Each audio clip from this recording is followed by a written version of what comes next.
No, and I think that's a good point because during the Cold War you did had yes, you had ideological fanatics on actually both sides, No, yeah, but you absolutely. also had you also had great scholars. You had good programs, studying, learning Russian, all of this. But I think after the Cold War, two things happened. One, Russia wasn't seen as being that important anymore. So, and the main logic, as the defense minister of Bill Clinton said, the main objective became simply to manage Russia's decline. You don't need that much Russian expertise for this. Also, the second was, yeah, the idea that you didn't need all this knowledge about the history, complexities of uh, of the Russian views on the world because everything became ideological. And again, this goes back to the liberal hegemon.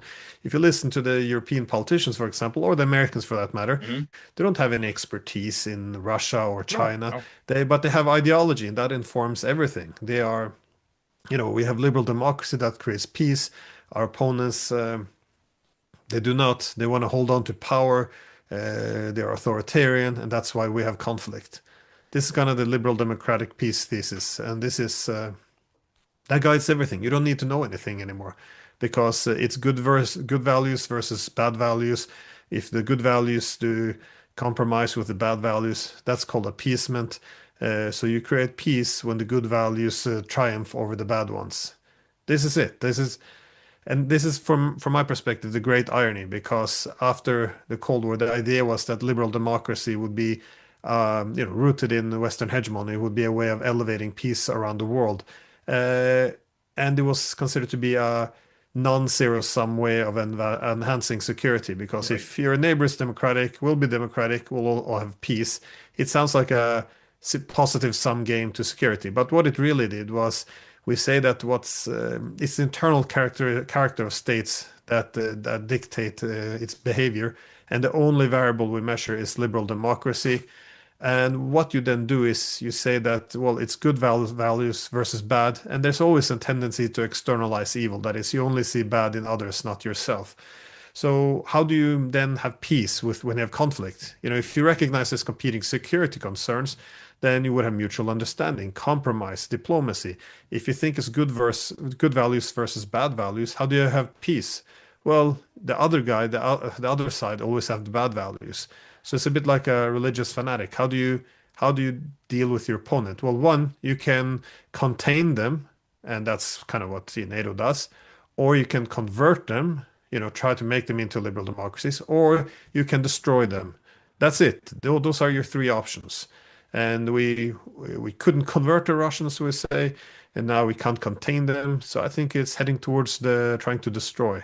And I don't see that happening either. So I think, yeah, we some of our main problems, I think, in the West, it comes from us. We again, not even being able to discuss the security concern problem. The most basic thing. If you can't do this, you really need to ask some very basic question, but we can't do that. I mean, yes, Russia also has its problems, but you should always be able to look at yourself in the mirror, and we do not do that at all, and that's a huge problem.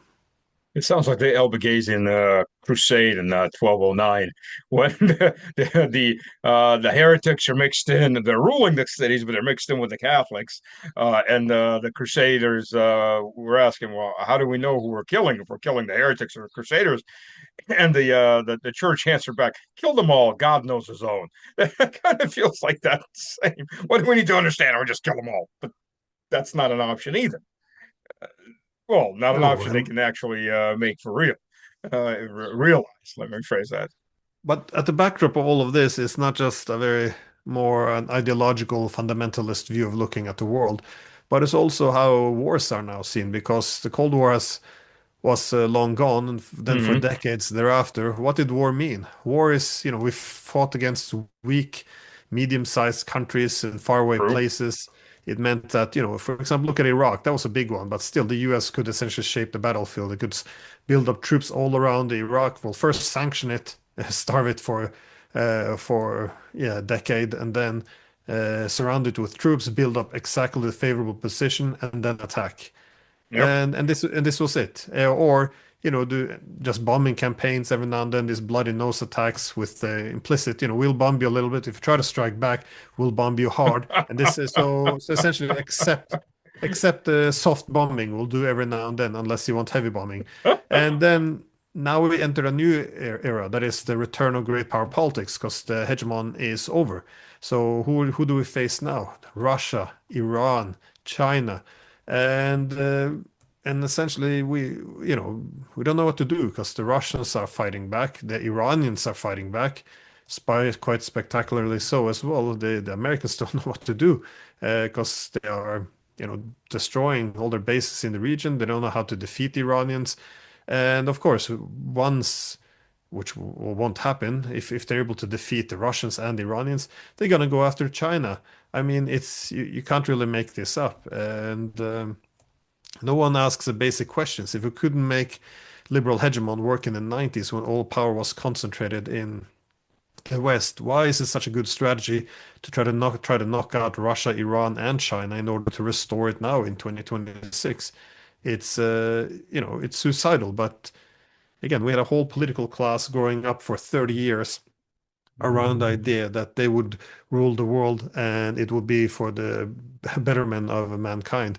So it's hard to give up on this, you know, this mission. Yeah, I mean, you're right. What do you think? We see this. Well, the Germans are the worst, but not all the Germans. You don't see this at this level. Actually, you barely see any of this insanity on the East Germans. But the West Germans are rabid, foaming at the mouth. I mean, true, 30% of them support the alternative future for Deutschland, but 70% support the Party, the War Party. Uh, why do you think the Germans are the most rabid? I mean, the English are always playing games. We know that. But the Germans, they seem to be absolute true believers, whether they're in the EU government or they're in Berlin. Well, depends when you say Germans, because yeah, the most popular party now is AfD, and that party was established quite kind of recently. I mean, I Oh, think it yeah. was in 2013. And if you listen to the leaders saying, the first thing we should do is improve relations against with the Russians, and then we should drop by Kiev and ask Zelensky for all our money back. This has been a disaster.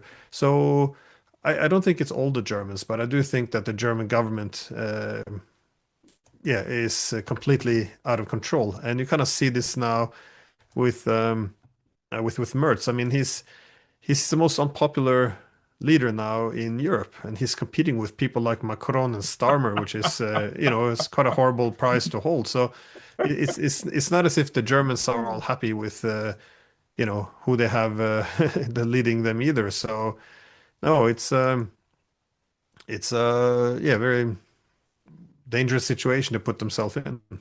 But the German elites, I mean, okay, so the average German on the street, he may not realize, or he may think that things are going to take care of without ever expanding that point. But the German elites, I mean, look, a prime example is the CEO of Rheinmetall. So back in 23, when Rheinmetall said they were going to send their tanks, he comes out with, we're going to send 88 Leopard 1s and we're going to send 14 Leopard 2s. 88, 14 are prime and neo-Nazi symbols. 8, eighth letter being H, Heil Hitler, and 14th being the 14 words of Hitler's purity speech. This is as big of a signal as you can send, who you represent. And this is what we call the cream of society, in at least for the West Germans.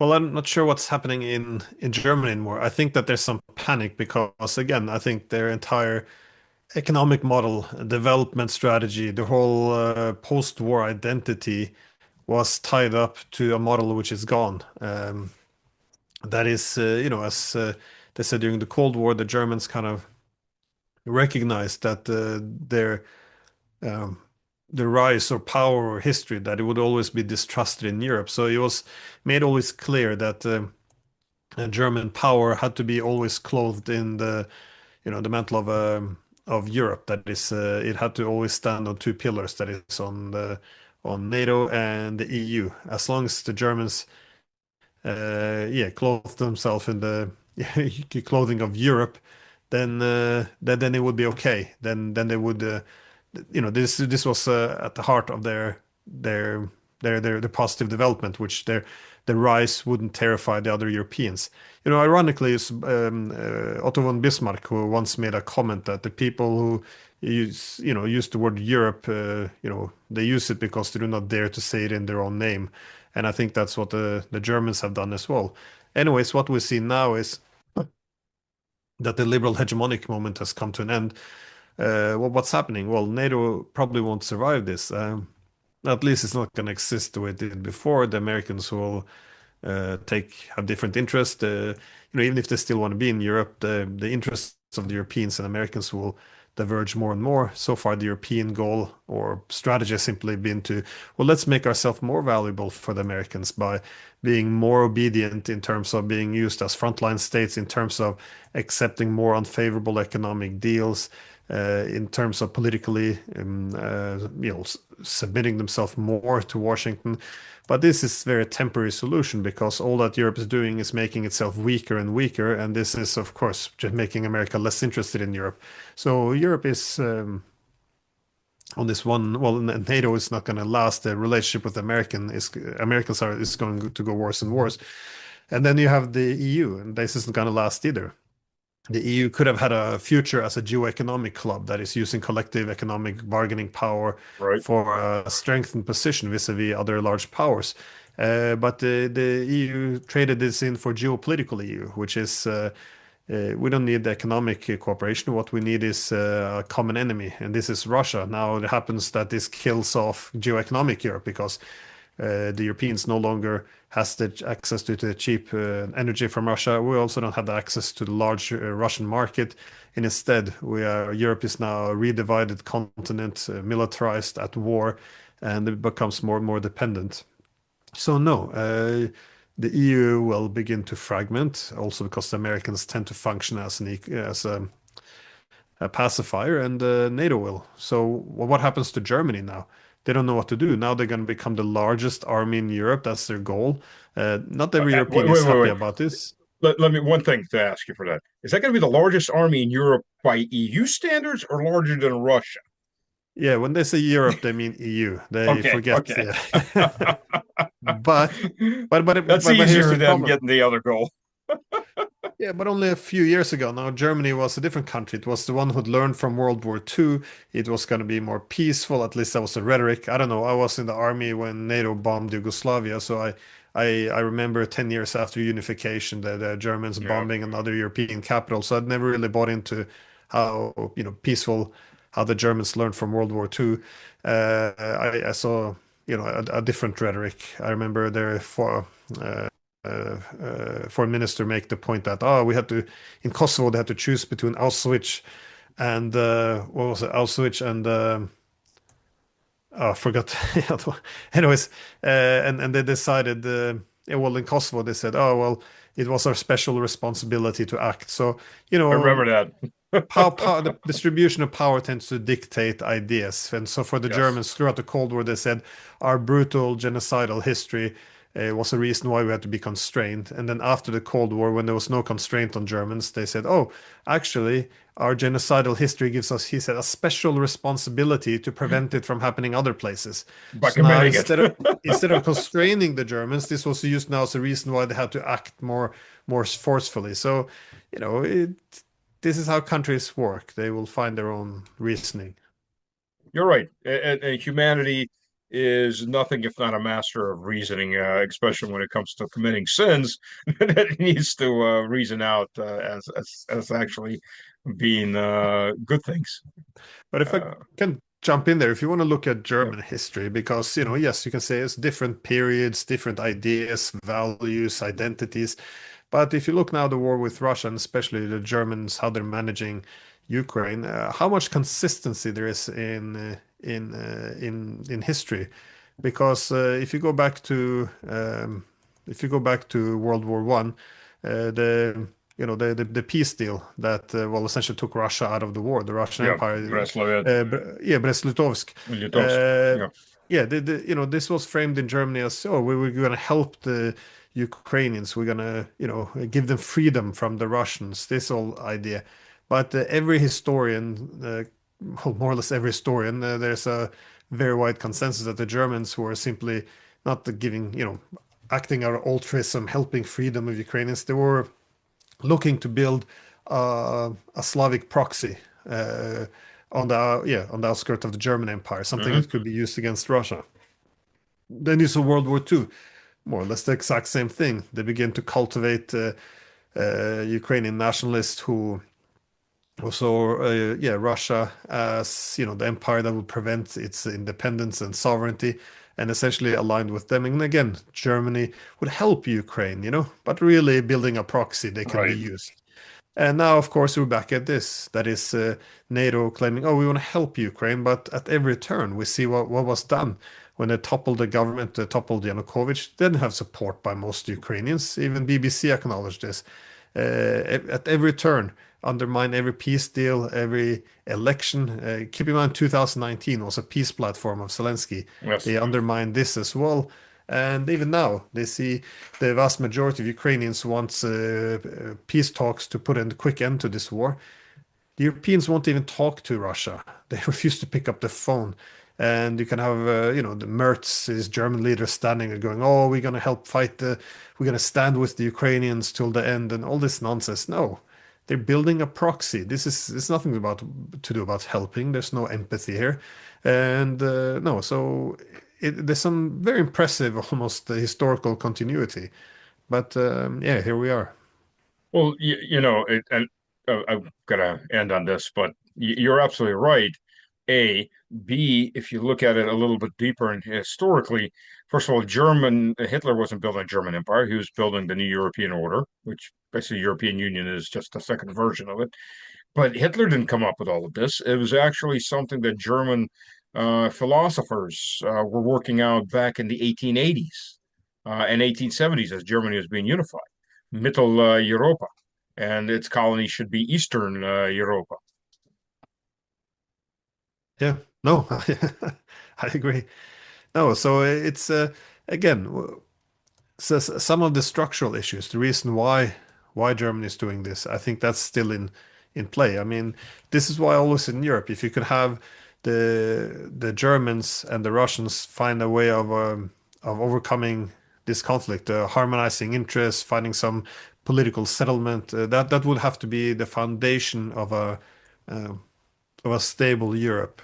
Uh, but this is also why the maritime empires, be it Britain or their later the United States, always recognized for the same reason. If you want to maintain dominance from the periphery of Europe, that is from Britain or the US, you have to keep these two European giants in conflict. That is, keep Yep. the Germans and the Russians at odds. And they've been very successful at this. And yeah, so again, some historical continuity. I mean, that was the foundation of NATO. That is, keep the Americans in, the Germans down, and the Russians out. What has changed? Nothing. It's the same. Yeah, you beat me to it because I was going to say the only way to do to keep Germany and Russia from fighting is to sink London into the Thames. So, Yeah. No. Well. unfortunately, They had these discussions though in Germany ahead of World War II. They were, we had I forgot their names now. A lot of generals and leading military thinkers as well were making the point that, well, the maritime powers essentially want to have um, Germany as a frontline state against the Russians, while they consider whether or not they should join the land powers of Eurasia to balance off the maritime powers. Yeah, sorry, I can't remember the name now, but anyways, it's a thinking that might return one day. Maybe too you're true. late Yeah. because at the moment the Germans appear to be going down the same route, making themselves a frontline state, and it's yeah, no, I think it's gonna end in disaster unless some wiser people come into power. And we saw this in the Napoleonic Wars because Napoleon's demand of Alexander the First was boycott of England and its ability to trade. And then the liberals around him. It's always the damn liberals who are pro-British. Uh, they, they got Alexander the First to finally break that treaty, and that you got the Napoleonic Wars coming into Russia. It's always it's the English at the end of the day sitting somewhere on an island screwing things up to get people to fight. Yeah, well, that's the goal. If you can have other fight your wars, Yep, this has always been the way to go. I mean, this is why when the Iranians took power, well, not the Iranians, well, after the Islamic Revolution in 79, did the British and Americans send their troops down there to go fight them? No, to get Iraqis to do it. When it's time to yep, fight the Iraqis, what do? Go fight them yourself? No, initially try to get the Kurds, trying to use the Kurds against Iran as yep, well. You're going yep, to fight the Russians, you want to use the Ukrainians. If the Ukrainians won't do, then the Europeans make the mistake thinking they're sitting at the table moving the pieces around. But what they don't understand is for the Americans, they are pieces they can use against the Russians. So yep.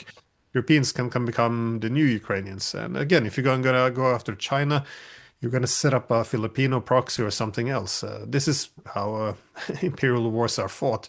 And this used to be known, but I guess not so much anymore. Unfortunately, on that bright note, we always leave on such good notes. Yeah, The world is such a happy place. Hopefully, maybe somebody will realize that, or some of these other parties will finally actually grab the power that they need to grab.